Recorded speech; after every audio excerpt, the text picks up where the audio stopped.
Good morning.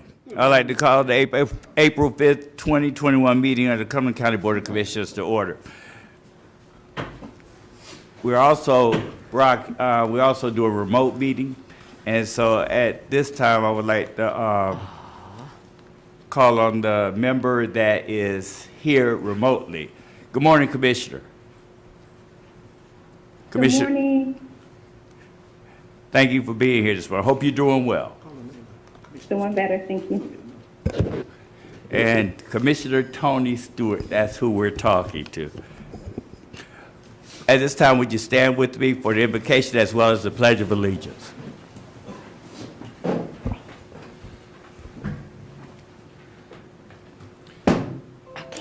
Dear Lord, our Heavenly Father, first and foremost, I would like to say thank you.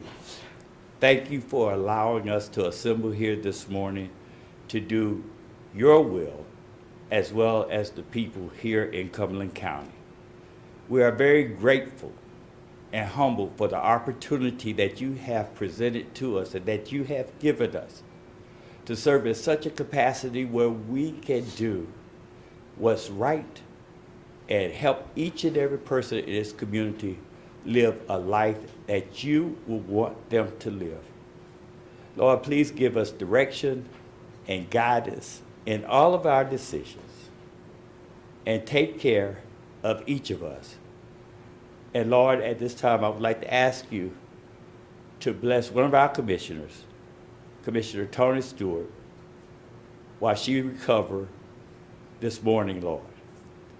Thank you, Lord, and thank you, Jesus. In Jesus' name we pray. Amen. Amen. Amen. I pledge Allegiance to the flag of the United States of America and to the republic for which it stands, one nation, under God, indivisible, with liberty and justice for all.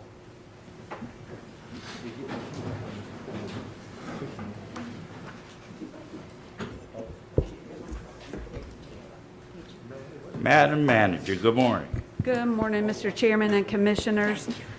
Under item number 1, the chairman has requested that item of business 4B, which is consideration of professional services agreement with Excel Consulting to administer the emergency rental assistance program.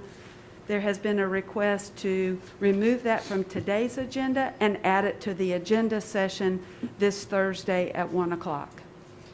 Okay, Madam Manager, do we need a motion and a vote on this right now? Yes, sir. I'd like to make that motion. Yes, sir. Commissioner Keith? Motion to reschedule item 4B to the agenda planning session this Thursday. And approval of the agenda? And approval of the agenda. Thank you, Commissioner Adams. You are. Is there a second? Second. All in favor? Voting in favor, Commissioners Keefe, Chairman Evans, Commissioner Adams, Commissioner Lancaster, Commissioner Council, Commissioner Stewart. May I have your vote, please? Yes. That is unanimous. Thank you. Thank you, Madam Yes, sir. Manager. That brings us to item number 2, our presentations. This morning, we'll begin with an update on the Community Child Abuse Prevention Plan by Ms. Faith Bamer. She's with the Child Advocacy Center. Good morning and welcome.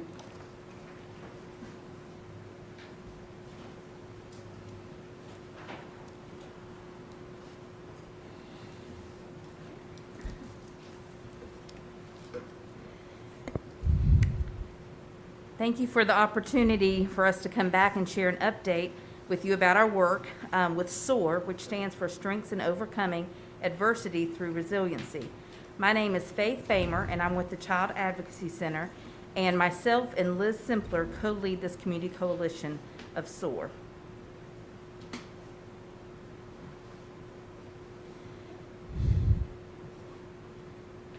SOAR is comprised of 30 agencies in Cumberland County that provide leadership, education, and community support, all aimed at preventing child abuse and supporting our families. Our coalition is divided into 3 sub-communities. Oh, sorry about that. Yep. Our coalition is divided into 3 subcommittees: community engagement, DART, and parent engagement.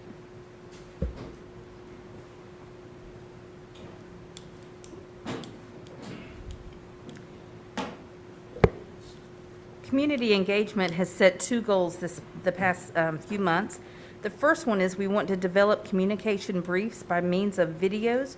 Their purpose is going to be for sharing the work of SOAR with the community, and they'll be shared on websites with our agencies that are a part of us, as well as through our social media outlets. The second thing that we want to do is to have a presence in the media by partnering with local media outlets to broaden the scope of who is hearing our message. Our next subcommittee is the DART, Data and Research Team. This team is responsible for collecting, organizing, translating, and sharing data on SOAR's activities. In a goal-setting session recently, we have decided that this committee will prepare and disseminate quarterly reports utilized by SurveyMonkey to collect and disseminate data. The goal is to achieve a consensus on and request specific data metrics and key child abuse and neglect metrics for Cumberland County to request from DSS for quarterly reporting to SOAR. And our final subcommittee is parent engagement. Parent engagement has brought 2 training programs to Cumberland County in the last couple of years, one in which is titled Connections Matter, and the other one is Parent Cafes. The goals of this subcommittee is to offer 2 trainings of either Connections Matter or Parent Cafes each month. One would be held during the day while the other is held at night. And then the second part of the goal would be to recruit and train others who've experienced one of these workshops to support our efforts and provide assistance in planning and leading workshops. And that goal is trying to reach more parents to get them involved in helping lead those. And last, we'd like to share some of our activities and accomplishments with you. Get these to load here. So our resilience documentary was shown 118 times to 3,439 people. Now, again, these metrics are pre-pandemic. We've had to adapt a little bit in 2020, so we're still waiting on some of those report outs. Our Paper Tiger documentary was shown 4 times to 165 people. Our Protective Factors training was provided 11 times to 208 people. We'd also like to talk about the Family Connects program. You'll hear a little bit more about that in another meeting, but the Partnership for Children was able to decide that that would be their contribution in the child abuse prevention plan that came from SOAR. In addition, we have our Triple P program that was started and staffed at the Cumberland County Health Department. Our Connection Matter training has been held 6 times with 163 participants. Our Parent Cafes have been held 13 times with a total of 176 in attendance. And if you want to. And the final thing that we've been doing since the beginning of SOAR and creating the community prevention plan is asking individuals and agencies to sign resolutions. So as to date, we have 2,166 individuals who've signed the resolution of support, and 53 agencies, which also includes the county commissioners, have signed that resolution of support as well. Thank you. Thank you. Is there any questions or comments for these young ladies? Okay. Thank you so much for your presentation. Appreciate it so much. Mr. Chairman, there is a proclamation. It's item 3C on the consent agenda. It is approval of a proclamation recognizing April 2021 as Child Abuse Prevention and Awareness Month. And this proclamation really dovetails very nicely with item 2A, and I believe that you are going to read that proclamation at this point. Thank you, Madam Manager. Yes, ma'am, this is very important. This is a serious issue here, and we as a board is with you in supporting you. The proclamation, April 2021, Child Abuse Prevention and Awareness Month. Whereas, based on national best practice and research, the Child Advocacy Center, CAC, was founded in 1993 by a group of concerned local professionals seeking to coordinate services to child abuse victims and their families. And whereas the primary goal of CAC is to alleviate the trauma children experience once a disclosure of sexual abuse or serious physical abuse occurs. And whereas the CAC provides a safe and child-friendly environment where professionals from 19 community agencies come together to interview, investigate, and provide support for abused children and their families. And whereas the CAC reduces the number of interviews for child victims of abuse by providing specially trained professionals to conduct forensic interviews in a centralized location. And whereas the CAC provides continuing education to professionals who serve child abuse victims and child abuse prevention and awareness programs to the entire community. And whereas the CAC coordinates multidisciplinary team case reviews where professionals from multiple agencies come together to plan the best course of legal and supportive action for the child abuse victim. And whereas the Child Advocacy Center received 996 reports of child abuse and neglect during 2020 and completed 503 forensic interviews for child victims of sexual and physical abuse. Now, therefore, we, the Cumberland County Board of Commissioners, on behalf of the citizens of Cumberland County, do hereby proclaim April 2021 as Child Abuse Prevention and Awareness Month in Cumberland County, North Carolina, and recognize the Child Advocacy Center and the work of its community partners in creating a safer community for all and protecting our community's children. Approved this fifth day, what is going to be approved, this fifth day of April 2021, signed Charles E. Evans. Thank you for all the work that you all do for our children and protection and guidance for the family members that are of this children. This is so important to me as it is to the rest of the board. Thank you so much. Madam Manager. Yes, sir. Our second presentation is by our Solid Waste Director, Ms. Amanda Botter. She's going to present today on the Cumberland Clean Litter Pickup Event. Welcome, Ms. Botter. Yeah. Good morning. Timely. Yes, very timely. I'm here to talk about our new initiative called Cumberland Clean. Cumberland Clean will coincide with Fayetteville Beautiful this year. On April 17th, we will be picking up from 8 until noon. Our intent is to have a true county-wide cleanup. Cumberland Clean would address the areas outside of the city of Fayetteville. Registration's currently open, and you would contact our office to register. I'd like to invite all of you here, all county departments, to participate.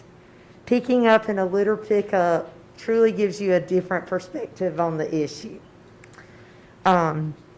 So all participants will receive the trash bags, their supplies, the trash bag, an event T-shirt that is safety colored, water and hand sanitizer. And if people want to register, the day of the event will be at the courthouse on the Gillespie Street side. So with that, I'd like to present you all with the bag that our volunteers will receive. It's minus the T-shirts. The T-shirts aren't here yet.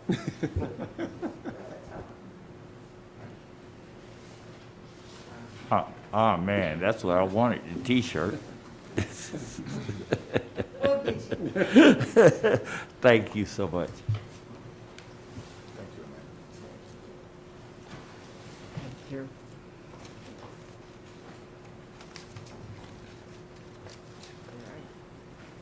And that concludes my presentation. Thank you so much. If there are any questions, just call our office.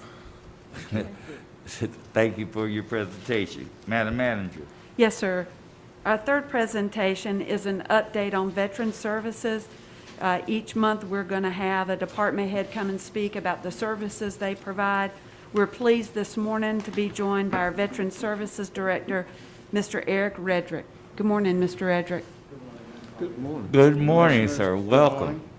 Thank you for giving me this opportunity to highlight our department and talk about some of the things that we currently do and plan to do in the future. So I wanted to start off by the veteran's promise: to care for him who shall have borne the battle, and for his widow and his orphan.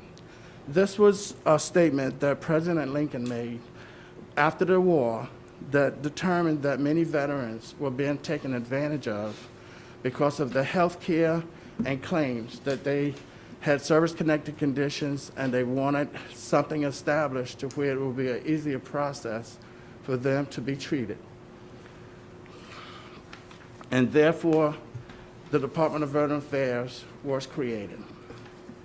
Our mission and pledge to you is to completely communicate with you accurately, completely, and clearly, to treat you with courtesy, compassion, and respect. This is not only coming from me, but this is coming from the staff members. We independently care for what we do and the people that we serve. I want to provide our timely service to you, make our services accessible to you. That's why at some point we have changed all of our hours. I'm sorry. Okay. That is, please. Okay, thank you. Fully answer your questions and concerns, and all of our costs is at no cost at all to the veteran, the dependents, or the clients that come into our office. We're located at 301 East Russell Street, directly across the street on Cool Springs and Russell.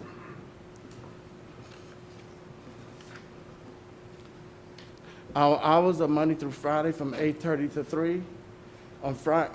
Monday through Thursday from 8:30 to 3. On Fridays, it's 8:30 to 11.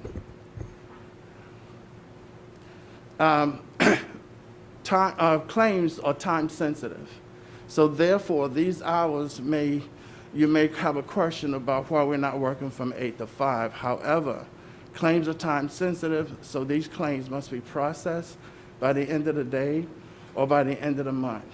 Because if a claim is not processed in time, veterans can lose, extended money, $3,000, $5,000 a month. Therefore, these claims must get out immediately.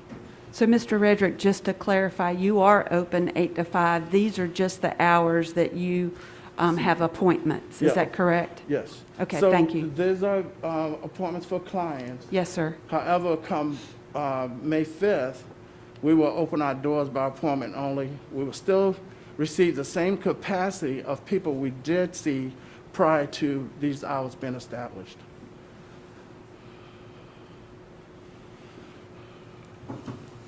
Our phone lines are open Monday through Friday from 8 to 5.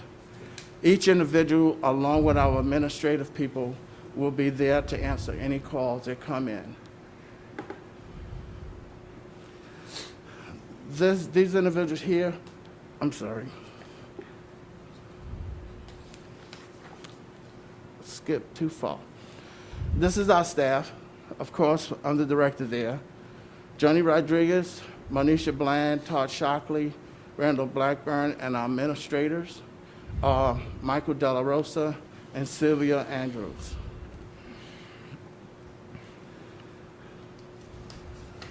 Our certifications. So all of us are certified by the North Carolina Association of County Veteran Service Officers, as well as the national.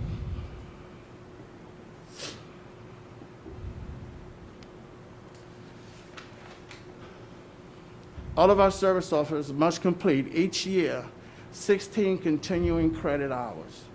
So not only we do the training from the federal government, the state, and our local training, we must in addition complete 16 continuing hours to stay certified. We also receive training from the state, which is the North Carolina Division of Military and Veteran Affairs. Our training enables us to keep abreast of all the new changes and regulations that come about. And I guarantee you that changes come about monthly. So we may be working on something 1 month, and the next month, something may have changed. Some of the services that we provide is compensation and pension, death benefits. Compensation and pension is where veterans were injured possibly while in service, received some type of illness. So that's where we do claims for them, to process those claims military against services or injuries they may have served while in service.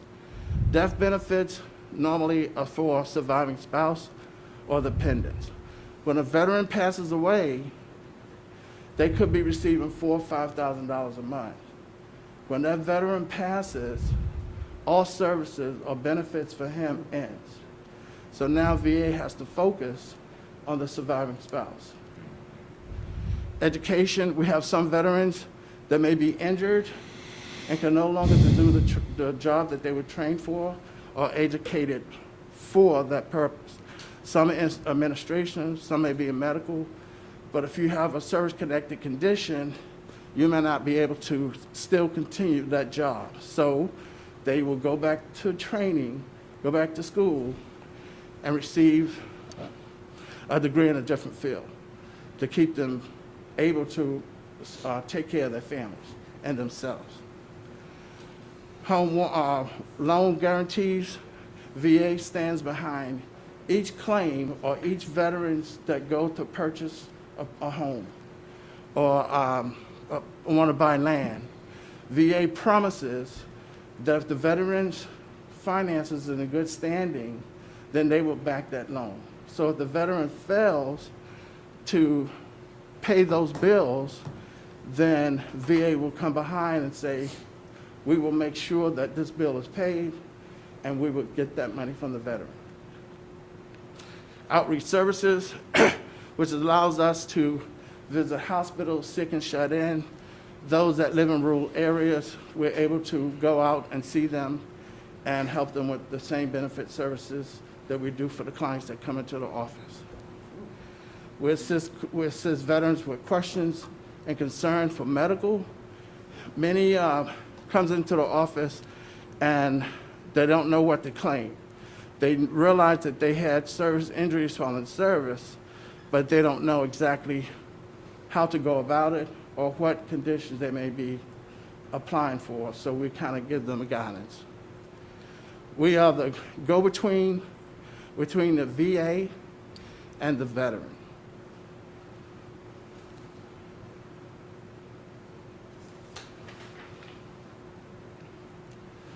So these are good statistics. I wanted to bring this to your attention because me standing up here telling you something is one thing. But when you look at the facts, and I provided you all each with a breakdown of the fiscal year 19, the GDX, the National Geographic distribution of VA expenditures. This here depicts that North Carolina is number 6 in the country for the veteran population.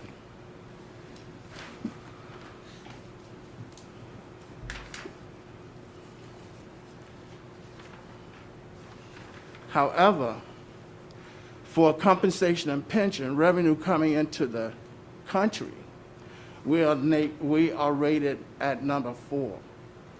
So that's a big difference to me for large populations like California, Texas, and so on, to have so many veterans, but when it comes down to revenue coming in, we have jumped 2 slots up.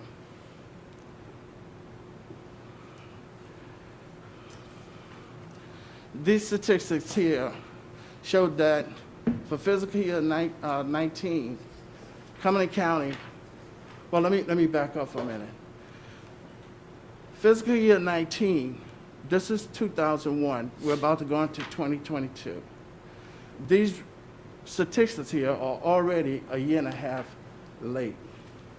So our population last notated was 60,500. Now, I would say that gained by 500, 600 veterans coming into North Carolina. Wake County, 52, Mecklenburg, 49, Onslow, 42, Guilford County, 29.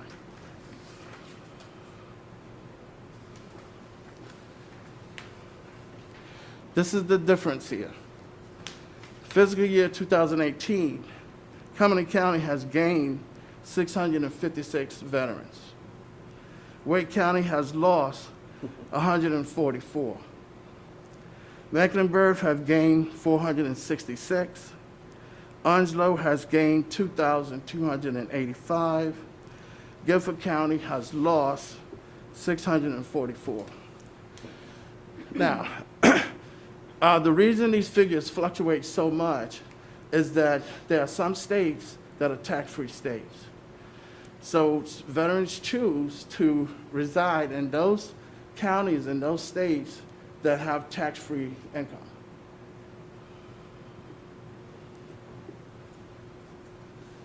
So I'm happy to say that Cumberland County, we still remain number one for all the income revenue we have coming in to Cumberland County. There's 100 counties, 86 has VSO officers, and we stand number one again for, I think, like the 16th consecutive year in a row.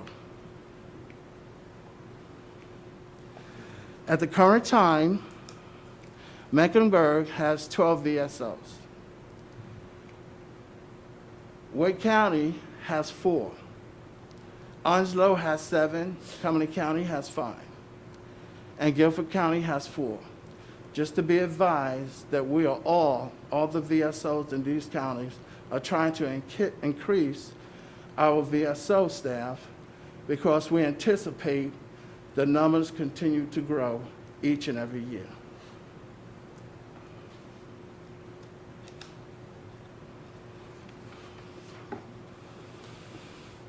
So my ideas of something that we would like to accomplish for 2022 is to become fully automated. So when I first started, we had a file cabinet that contained 55,000 veteran files. Right now we have 7 file cabinets left, so we kind of cut that in half. I would prefer to reach more veterans out in rural areas because transportation, of course, is a problem. And so we're now trying to reach out to them. We look at to continue our efforts and outreach. So many times, because of our staff and what we must do to maintain our office cap, then we can only send 1 or 2 people out to these different locations, hospitals, sick and shut in, homeless. We need to go and find veterans that we can assist, but we still have to maintain operation in the office, which is sometimes difficult. Functional zero. So for the last, long as I've been working in Cumberland County, we've been fighting this problem to end homelessness for at least 16 years that I know of. Each and every time that we process a claim and put money into veteran families' pocket, we contribute to this functional zero, without a doubt. You look at the Department of Veteran Affairs. Each year, they try to do outreach services as far as going out to these rural areas, coming to Cumberland County, going to different counties, and try to put on claims clinics to where they can process claims and get a determination on the spot. And many times they ask different VSOs in different counties to assist in that area. And many times we have to still maintain the operational part of our office, but also try to provide 1 or 2 VSO to go out and help the Department of Veteran Affairs do claims. And at the end here, I talk about being able to fully continue to serve the clients that come into our office. These are all challenges. I think that they well can be accomplished, and we will continue our efforts.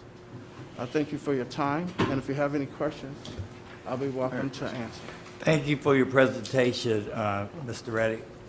If you would stand there for a minute, Commissioner Keith has comment or question.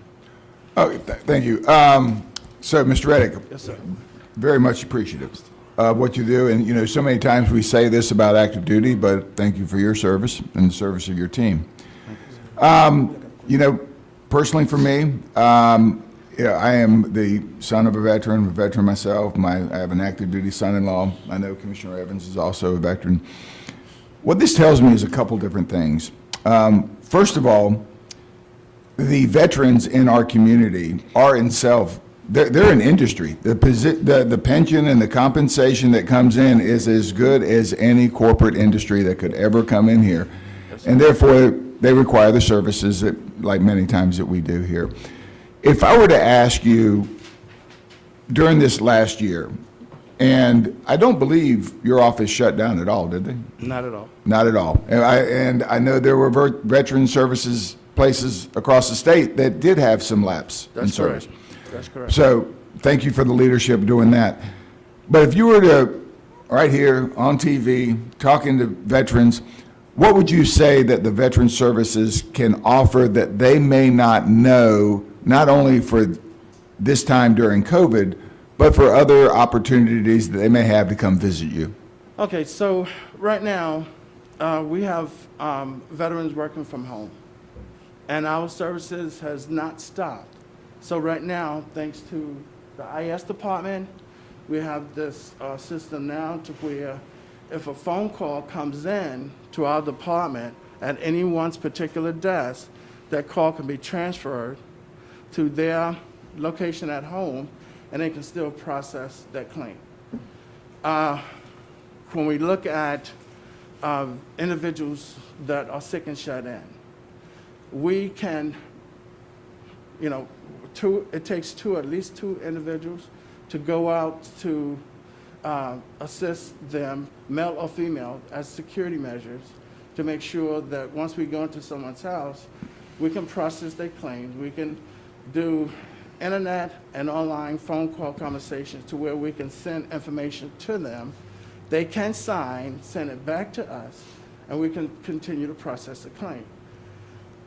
Some of the things that have changed, instead of us having to fax documents to VA and wait 2 or 3 days for it to be processed, this now can be done in a matter of minutes. So once we get a claim on board, we can do the necessary paperwork, get it signed, and immediately, within 3 minutes, have it into VA. One of the things that I look at as far as now is that veterans can continue to receive all the services and care that we have been doing all along. I am now working in partnerships with other veteran organizations, trying to come on board to ensure that veterans will not be taken advantage of. There's a lot of predators that's out there that is trying to take advantage, and that we're trying to stop. It's not an illegal, well, it's not an illegal matter, but it's an ethical issue that we're trying to coordinate with other organizations to see if we can come to get this to stop. Okay, thank you very much. Yes, sir. Commissioner Council. Who assigns veteran service officers to your office? I do.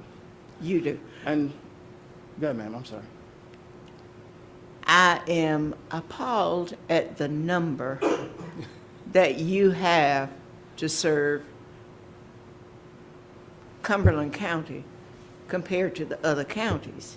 Is it because you didn't request any more? Oh. Let me help Mr. Rader with that. Put him on the spot. I'm going to take him off the spot. So Commissioner Council, you probably need to look to me. Mr. Redrick in the past has asked for additional VSOs. We are meeting with all departments this year.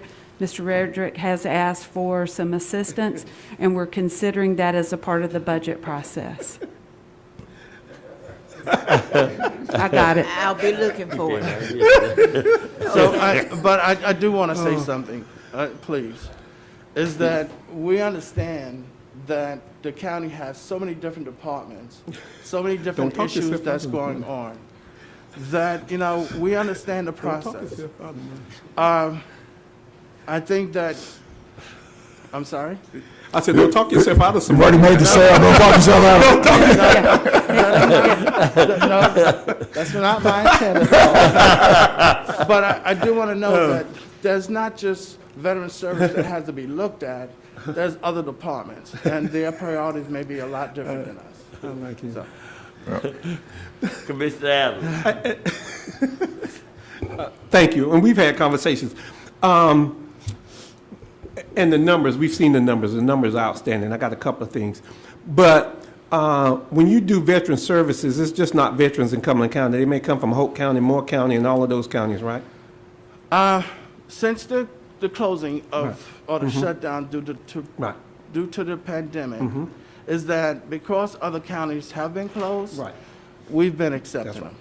And so as you talk about that, one of the things in terms of the money that you were talking about is these things are allocated to the patient's home location and not necessarily Cumberland County. So your numbers actually could be higher in terms of things you've done. I just want people to make sure, you know, your numbers were good, but it could be better, but they're to the home location. Yes.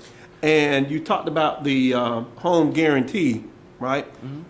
They're all processed down in, I think it says Travis, Texas, so it's not allocated on these sheets to Cumberland County, so your numbers actually could even be higher than the ones that you gave us. Yes. All right, I just wanted to make sure we all understood.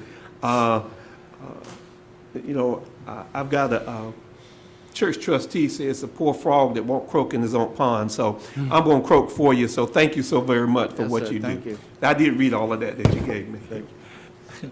Mr. Reddick, first of all, I want to thank you for everything that you do at Veteran Services. You do a yeoman's job there.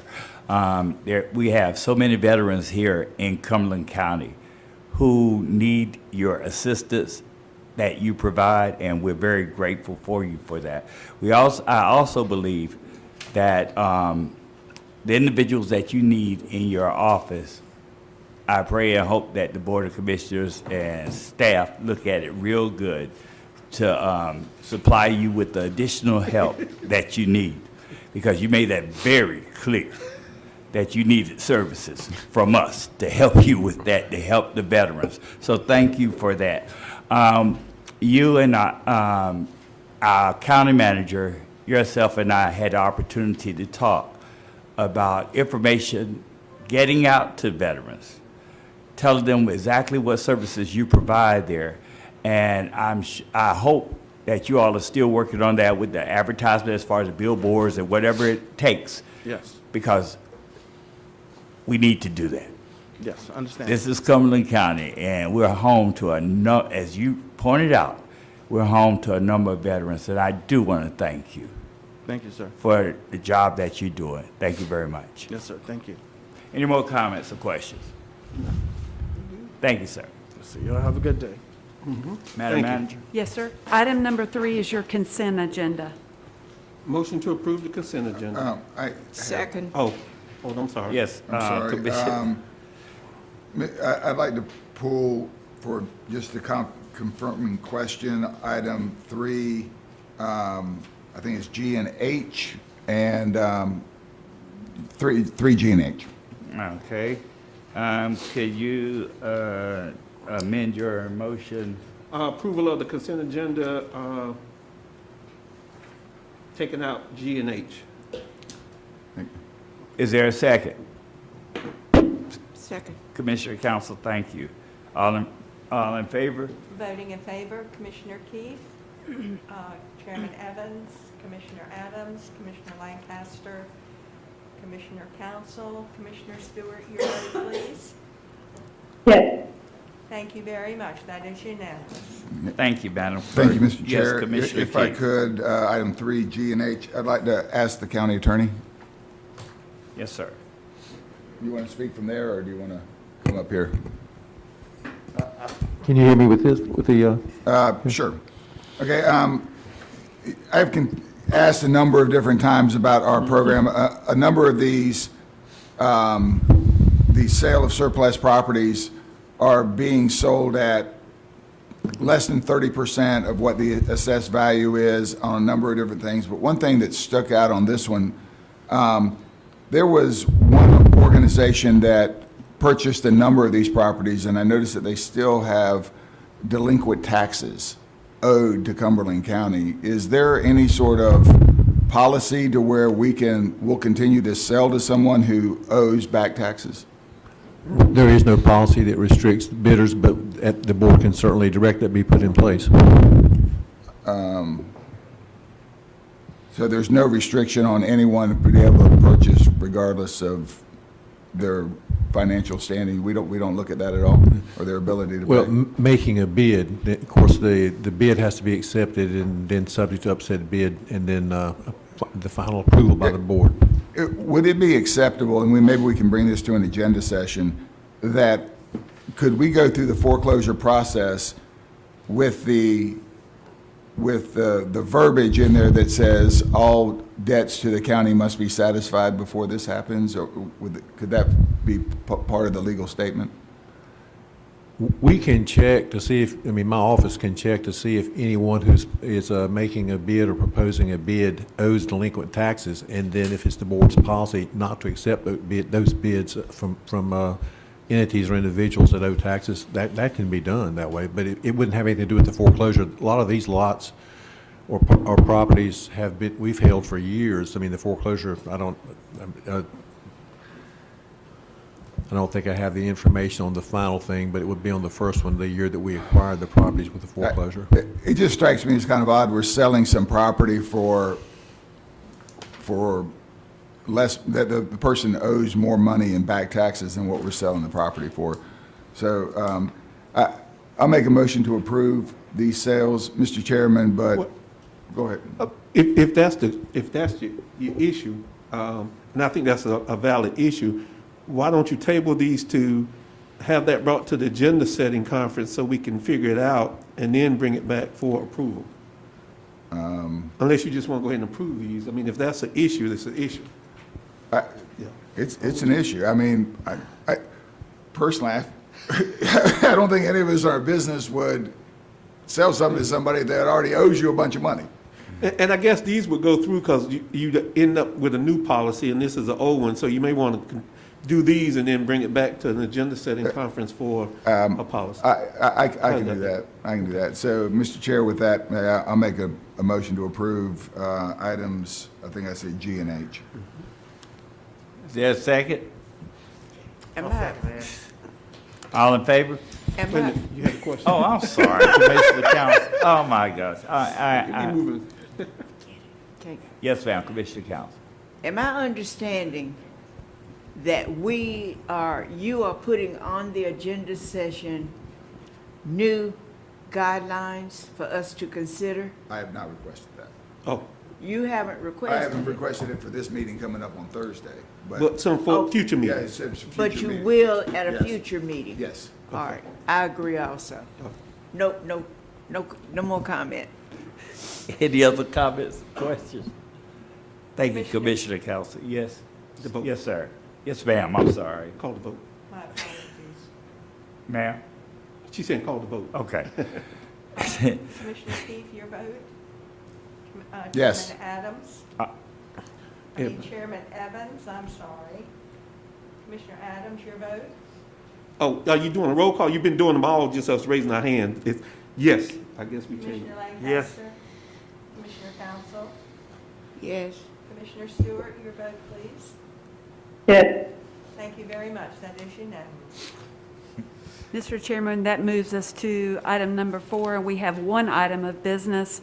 Item 4A is consideration of revisions to the Articles of Amendment to Second Restated Amended Articles of Incorporation of the Cumberland County Hospital System Incorporated. This morning, we have the legal counsel for the hospital system, Mr. Thomas Powell. Welcome, Mr. Powell. Thank you. Mr. Powell, good morning. Good Good morning, morning. Chairman Evans. Thank you for having me today. I'm here today seeking formal approval of an amendment to our Articles of Incorporation. As you know, the Harnett Health System is going to become formally part of the Cumberland County Hospital System. And under our current Articles of Incorporation, any change to the hospital's articles must come before the full Board of Commissioners for final approval. What this article does is, as we have discussed previously at the hospital board meeting, it allows for the appointment of one Harnett County citizen to our board. There is currently a vacant position on the board. We are not adding anyone new to the board. We are just reclassifying one of the existing positions and allowing for a Harnett citizen. Okay, is there any questions or comments? Commissioner Adams? Yeah, I'm sorry, I wasn't at the meeting last week. I had a conflict. And maybe you can just kind of, I read 2A, which says that it would be done by, be a current member of the Harnett County, the trustees of the Harnett County Board of Trustees, and if there's a change of ownership. If they're no longer there, who makes the appointment? They will be there in a Board of Trustees manner. They won't be there as a fully functioning governmental board, but there will be a Harnett Health Advisory Board there. Maybe that's not what you're asking. Well, yeah, but we started with that with Bladen, Right, and it fizzled out, and it went away. right. So if it goes away, then who makes the appointment? It'll come from the hospital board. But it's not in here to say that. We'll have Does it to- come from the hospital board, or does it come from this Board of Trustees, the Board There- of Commissioners? There are two categories, as you know, for of appointments. So we would have to revise the bylaws again to account for that if the Harnett Health Board lost interest and fizzled out.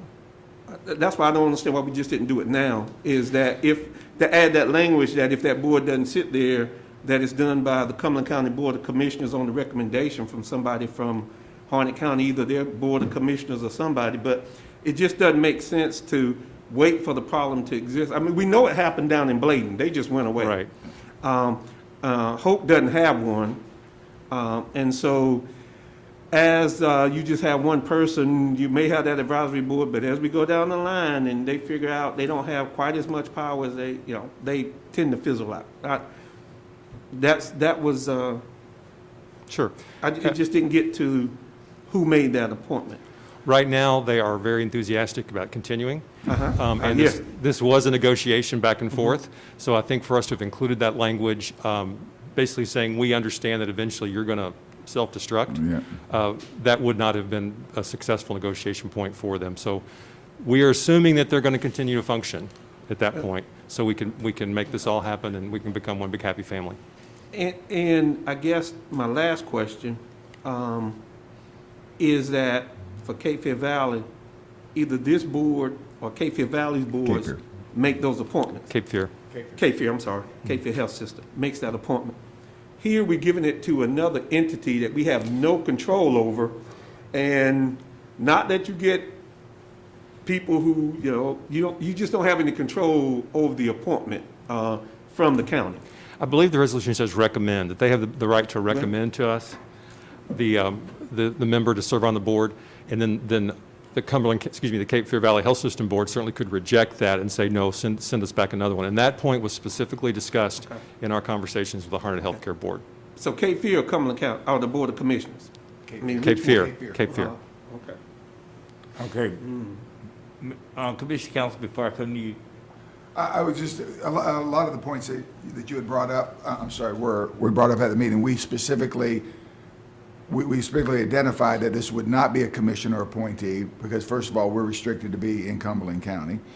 But this would be a full board, and I'm not sure who the nominating chairman is, but I'm sure it would go before them.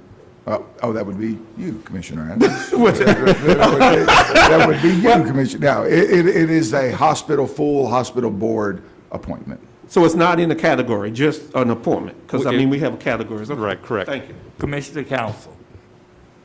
Thank you. I was just going to suggest that since this has been a long time coming, that if you needed to, okay. I'm good. Very I just good. had some questions, and they were answered, and I'm good. All right. Therefore, I move that we approve this item. Is there a second? Second. All in favor? Commissioner Keefe, your vote. Yes. Chairman Evans, your vote, please. Yes. Commissioner Adams, your vote. Yes. Commissioner Lancaster, your Yes. vote. Commissioner Council. Commissioner Stewart, your vote, please. Yes. That is unanimous. Thank you. Thank you, Chairman Evans. Thank you, sir. Thank you for coming. Item 5 are the board's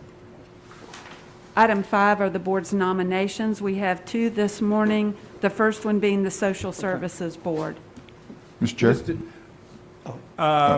Yeah, thank you, Madam Manager. Are there any nominations for the Social Services Board? Mr. Chairman, Yes, sir. and I saw this, I tried to get with Ms. Jackson when the next meeting was be, because I would just as soon do a nomination and appointment of Commissioner Stewart unless some other commissioner wants to. So she could get up to staff on when the meeting is. So if no one has an objection as to that Social Services Board vacancy, I would nominate and appoint, make a motion to appoint Tony Stewart, Commissioner Tony Stewart to the Social Services Board. Is there- Second. It's been I'm fine. seconded Thank by you. Commissioner Council. All in favor? Commissioner Keefe, your vote, please. Aye. Chairman Evans, your vote. Aye. Commissioner Adams, your vote. Yes. Commissioner Lancaster, your vote. Commissioner Council, your vote. Yes. And Commissioner Stewart. Yes. Thank you all very much. That is unanimous. Item, go ahead. The Cumberland County Home and Community Care Block Grant Committee has 1 vacancy and recommend Megan Honecker. Okay. For, Madam Manager, you have another one? No, it just goes to appointments, that's all. Okay, okay. We act on that today? The appointments, yes. Okay, Item 6 are the appointments. all right. Thank you, Mr. Chairman. We've got the Fayetteville Commissioner Cumberland County Adams. Economic Development Corporation. There's 1 vacancy. There's 2 nominees, Kevin Farmer and Harold Lassiter. I would ask for the vote for Kevin Farmer. Is there that's the motion, sir? Yes. Is there a Or it's a second? vote, yes. These are for appointments, so these are votes. Okay. Is there a second? No, she got to call for the vote. It's just a vote on Kevin Okay. Farmer. Those, may I see your hands if you're voting in favor of Calvin Farmer? Can you hold one second? All right, Commissioner Keefe, Chairman Evans, Commissioner Adams, Commissioner Lancaster, Commissioner Council. Are you voting Commissioner Stewart? Yes. Thank you very much. That makes it unanimous for Calvin Farmer. Yes. The Fayetteville Cumberland Parks and Recreation Advisory Committee has 1 appointment. I would move to appoint Lee Spruill. He's a reappointment. Second on that. All right. All in favor? What's it?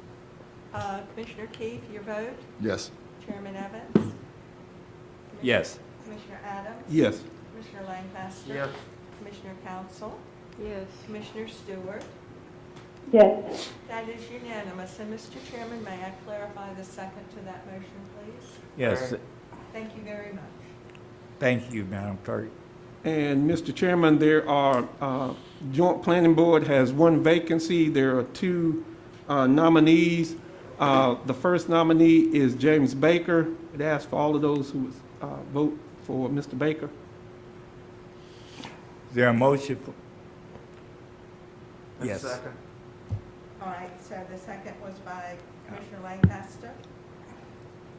Please raise your hand if you're voting for James Baker. Oh, no. Yeah. Chairman Evans, Commissioner Adams, Commissioner Lancaster, Commissioner Council. Are you voting for Mr. Baker, Commissioner Stewart? I am. Very good. And those that's voting for Laura Epler. we have Commissioner Keefe voting for Lori Epler, so the appointee is James Maynard. And for the Cumberland County Workforce Development Board, there are 2 vacancies. These are for the representative of business category, and that would be Kevin Brooks and Neshet Mita. I probably messed that up, but. Second. There's been a motion and second by Commissioner Lancaster. All in favor? You vote Commissioner Keefe, Aye. Chairman Evans. Aye. Commissioner Adams. Yes. Commissioner Lancaster. Yes. Commissioner Council. Yes. And Commissioner Stewart. Yes. Thank you all. That is unanimous. Madam Manager. Yes, sir. Mr. Chairman and board members, before we go into closed session, I do want to recognize that we have a Library Board of Trustee member here with us this morning. Her name is Miss Ann McRae. Welcome, Miss McRae. Thank you for coming. Yeah, thank you for coming, Ms. McCray. Good to see you this morning. Thank you very much. Yes, ma'am. Item number 7 is a closed session for a personnel matter pursuant to North Carolina General Statute 143, 318, 11A6. Is there a motion to go into closed section? So moved. All in favor? Commissioner Keefe, Aye. Chairman Evans. Aye. Commissioner Adams. Yes.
Walking trail for the blind and visually impaired at the Center for the Blind on Cedar Creek Road.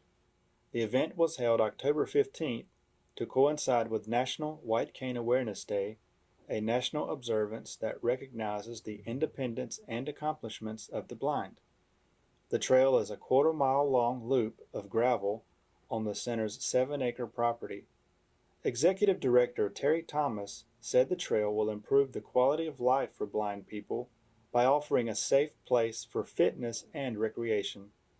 Our blind and vision impaired people, they have been wanting a trail where they can walk for over 3 years. And this will allow them to help with the other things that they have going on in terms of their flexibility. A lot of them have diabetes. That's how they lost most of their sight. So they want to get their health and wellness going each and every day. So this will afford them the opportunity to come out and walk in a very safe place where they don't have to worry about no sidewalks. They don't have to worry about cars or traffic. They could come out and enjoy the outside and get their health and wellness on. And a lot of them have been excited and been waiting for this day. In May 2019, the Vision Resource Center moved into the Cedar Creek property after the Cumberland County Board of Commissioners approved a lease agreement. The Vision Resource Center serves blind adults and children through a variety of services including healthy living programs, independent living classes, support groups, social activities, as well as youth programs and a summer camp for children.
Boxes everywhere. And this is gonna be Addie's room. I think you're really gonna like it. I hope so.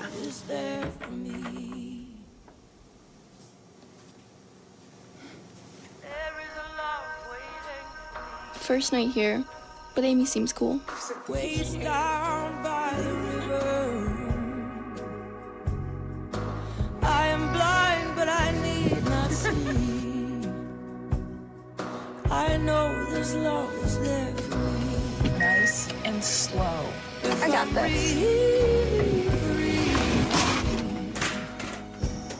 take me down to the river Nice. and wash me. Okay. What do you think?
Hi, my name is Rafael Osuba. I'm the artistic director of the El Quijote Festival. I just want to share this with you. There's no way for you to know who has COVID-19 just by looking at them. Race, religion, your age, your gender, it doesn't matter. So, when you go out of the house, protect yourself. I know we all can't stay home, but, we can do one simple thing. We can wear a mask. And that small thing can protect our families, our friends, and those that we care about, and then our community as well. A mask helps those in the community that are most vulnerable, those that have health issues, those suffering from diabetes like myself. So it's such a simple thing that we can do to show our love for our community and be responsible adults. When you wear a mask, it protects you, and it also protects those that are still home. So when you get home, they're not exposed to the virus. When you go home, wash your hands. Make sure your mask covers your nose and your mouth, okay? Don't wear it down here. That's not the right way to wear it. Keep your distance. Try to keep at least 6 feet apart from those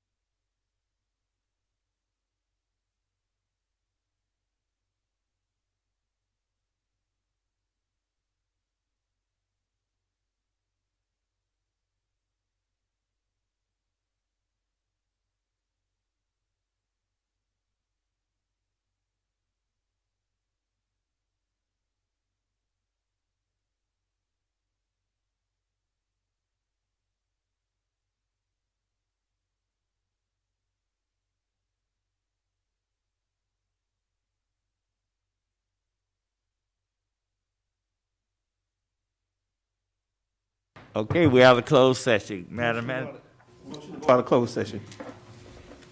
is there a second? Second. Thank you. All in favor? Commissioner Keefe, your vote? Hey, aye. Chairman Evans? Aye. Commissioner Adams? Yes. Commissioner Lancaster? Yes. Thank you, that is unanimous. Thank you so much. Is there a motion to adjourn? So moved. Second? Aye. All in favor? Commissioner Keith? Aye. Chairman Evans? Aye. Commissioner Adams? Yes. Commissioner Lancaster? Thank you, that is unanimous. Thank you.